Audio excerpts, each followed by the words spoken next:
you go to Bloomberg LP and look up the most successful businesses in America, they all have good relationships between the boss and the employees. I want my teachers to say, I respect that guy, he cares about me, he wants me to succeed. If you're a teacher, that's what your mayor's going to sound like when I'm lucky enough to get elected.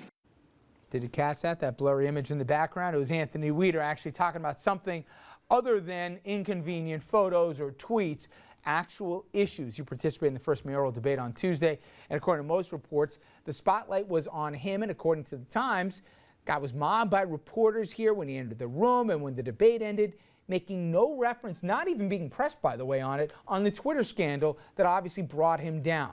Notable in her absence, City Council Speaker Christine Quinn. Meanwhile, new polls show Anthony Weiner, believe it or not, in second place right now. And Dom, I'll start with you.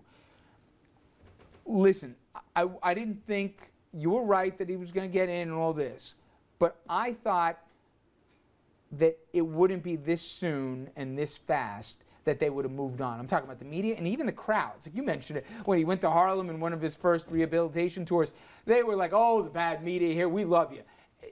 Is it forgive and forget here, or are people just want to talk about something different when the guy's in the room with them? The public seems like they understand he made a mistake and that he offers a lot to the campaign for mayor. Here's the next test, Richard. The Democrats, he's not home free. If they don't stop him, he's the Democratic nominee for mayor, and in all likelihood, the next mayor of New York City. I don't care what any pundit says. Look at the reaction that he's receiving in public. But here's the next test. The Democrats running for mayor, they've got to do something. They can't, this guy is killing them. He's a rock star. You know, he walks in, all the national media is there. He's taking all the oxygen out of the room. So now the other Democrats are going to have to go on the attack, whether they want to or not. Quinn is going to have to try and rip his head off. She has no other choice. I think it raises a real question as to whether, in fact, this scandal helped Weiner. You know, would he? I mean, he was going to be a candidate whether this scandal occurred or not, and he's been a candidate in the past. But I don't know, because Dominic knows him. Do you think that this scandal, to a certain extent, helped him because the name recognition is incredible, and the polling is indicating that he's moving up? Well, I'm sure that when this occurred, he didn't look at it that way. Not a good thing. but he does now. I agree with that. Jeannie, my thing is, there's one thing that the polls might say this, and everyone has an informed opinion about Anthony Weiner. No one's really, well, tell me exactly your policies as it relates to. They know him for the photos, and they know him from when he was in Congress. But to me, the thing that made this guy such a skeevy perv wasn't just the photo. The wife was pregnant when he did it, the lying, really just the sliminess of it. At the end of the day, and I'll make it even a gender question, do you think women voters are going to say, if they have a choice, and they're going to have a choice, it looks like it's going to be a runoff, that they're still going to be willing to look past all that and pull the lever? It's one thing to say, I'm not going to obsess about that, I'm a New Yorker, I'm bigger than that, but still the vote form is different.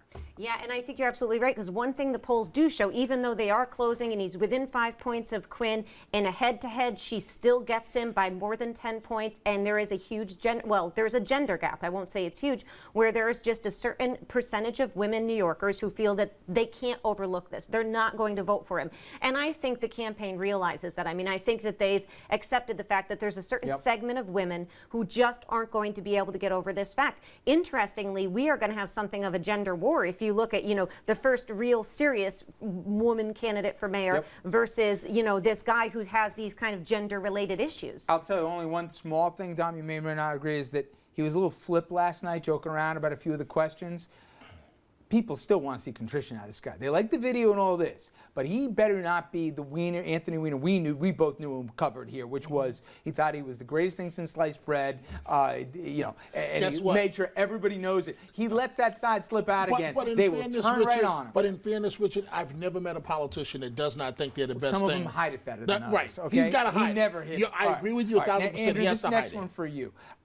Tonight, there's an event in New York City, and the question surrounding what usually is an uncovered event here for the state Republican dinner is, should a lawmaker who voted against Sandy funding be a headliner for the biggest event in New York Republican circles? And I'm asking that because many may remember back in January, Representative Peter King said he, for one, wouldn't stand for it. These Republicans have no problem finding New York when they're out raising millions of dollars. They're in New York all the time, filling their pockets with money from New Yorkers. I'm saying right now, anyone from New York and New Jersey who contributes 1 penny to congressional Republicans is out of their minds, because what they did last time was put a knife in the back of New Yorkers and New Jerseyans. It was an absolute disgrace.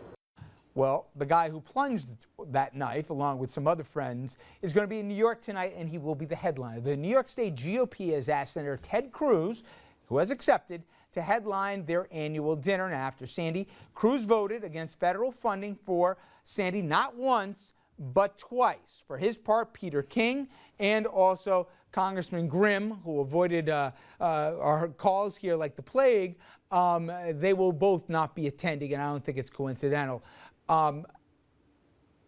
Can you, for the life of you, give any rationale why they would make this guy, with all the internal fights and everything, and Sandy still so raw, right on the heels of Memorial Day, for crying out loud, why they would make this guy their headliner?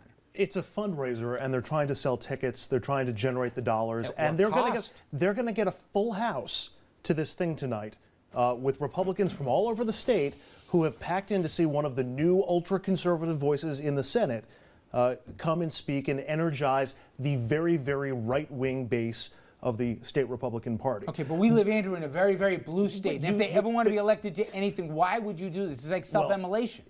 You asked me for the rationale. It's to raise money and get attention on the event tonight. It's actually stupid on so many different levels that we don't have time in the segment. Not only did he vote against Sandy funding, but he is so far further to the right than the New York State Republican Party happens to be. He's to the right of Carl Palladino, and I didn't think that was possible. So the Republican Party in New York State needs to be more of a centrist party, more so than in a lot of other places in the country, in order to win statewide elections, which they haven't done since George Pataki. And if anyone ever asks a question, if anyone at home ever asks a question, the next time you see somebody running for either governor or U.S. Senate or any statewide office, why can't the Republicans put up a better candidate? Again, make a note, 529-13. This event answers your question. Why, in you know whose name, would somebody sign up to try and be the party standard bearer when they got to compete with this, let alone even the Conservative Party, which makes it hard to get through a primary? It's just... Could be worse. They could have gotten Michelle Bachmann to speak. I mean, she's got a lot of free time. Yeah. Right, okay. We're going to take a quick break here. When we come back, why is it that you can sue everybody under the sun for anything defective? We live in a litigious society and country, right? But you can't sue a gun manufacturer for anything to do with their product. We're going to hear from an expert and talk about it at the table after this.